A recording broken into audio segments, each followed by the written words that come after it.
Fala galera do Your Global Mission, tudo bem com vocês? Eu sou a Suzana e hoje o nosso devocional é lá no capítulo 4 de Atos. Acabamos de saber que no capítulo 3, Pedro e João acabaram de curar um coxo que ficava à porta do templo. E esse coxo era um coxo de nascença, ou seja, todos sabiam que ele era aleijado e que ele ficava ali toda a vida dele. Então, quando as pessoas viram ele entrando no templo, glorificando a Deus e saltitando, todo mundo ficou maravilhado e queriam saber o que tinha acontecido. E isso causou um grande alvoroço, uma multidão se ajuntou ali em volta de Pedro e João, e Pedro aproveitou dessa situação para pregar sobre Jesus e anunciar que aquele milagre havia acontecido através do Espírito Santo que Jesus havia prometido antes da sua ascensão aos céus. E causando todo esse alvoroço, esse tumulto, chegou a um número de 5.000 pessoas ali que ouviram a pregação de Pedro e muitos saíram maravilhados e convertidos ao Evangelho a partir dessa pregação. Mas os mestres da lei e os sacerdotes não gostaram desse tumulto e não gostavam que anunciassem sobre Jesus, que houvesse pregação sobre Jesus, como Jesus, o Filho de Deus.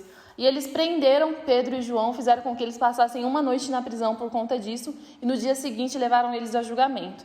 Nesse julgamento, eles perguntaram o que havia acontecido e, mais uma vez, Pedro fala tudo novamente para eles, mas eles se sentem ameaçados e decidem eles mesmos ameaçar Pedro e João, falando para eles não falar sobre esse Jesus para mais ninguém, ameaçando a própria vida deles. Mas o que me chama a atenção é a resposta de Pedro e João a partir disso.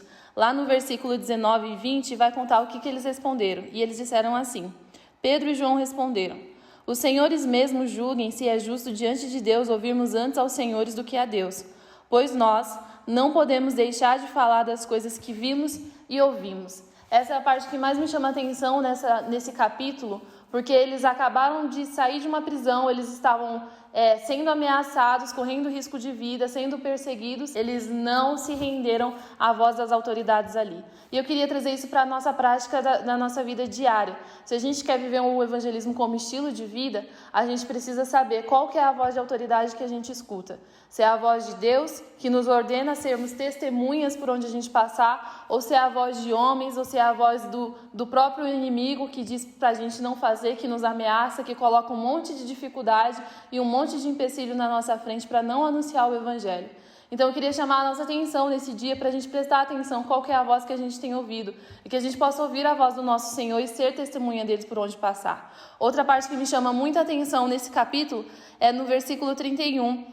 Depois que Pedro e João foram liberados lá do julgamento, eles contaram tudo isso que aconteceu para os discípulos e mais uma vez eles se reuniram para orar. E no versículo 31 diz o que aconteceu a partir dessa oração. Tendo eles orado, tremeu o lugar onde estavam reunidos. Todos ficaram cheios do Espírito Santo e com ousadia anunciavam a palavra de Deus. Então, mais uma vez, eles estavam reunidos em um lugar onde eles estavam fazendo a mesma oração diante do Senhor, era o mesmo clamor do coração, eles estavam em um só espírito, em uma só voz, em unidade, e mais uma vez o lugar tremeu. Mais uma vez houve uma visitação do Espírito Santo, onde eles foram reafirmados sobre tudo aquilo que eles tinham vivido, onde eles foram cheios novamente. Se por acaso toda essa situação trouxe algum tipo de desânimo para eles, o Espírito Santo visitou eles outra vez, animando-o novamente, reacendendo a chama no coração. E eles continuaram saindo, pregando Jesus corajosamente por onde eles passaram. Então que a gente possa ser essas testemunhas, como Pedro e João, mesmo diante de ameaças e diante de perseguição, que a gente continue pregando corajosamente o Senhor Jesus, sabendo que Ele é a nossa voz de comando e Ele é a nossa autoridade suprema. Amém? Deus abençoe você, tenha um ótimo dia e um ótimo tempo de estudo.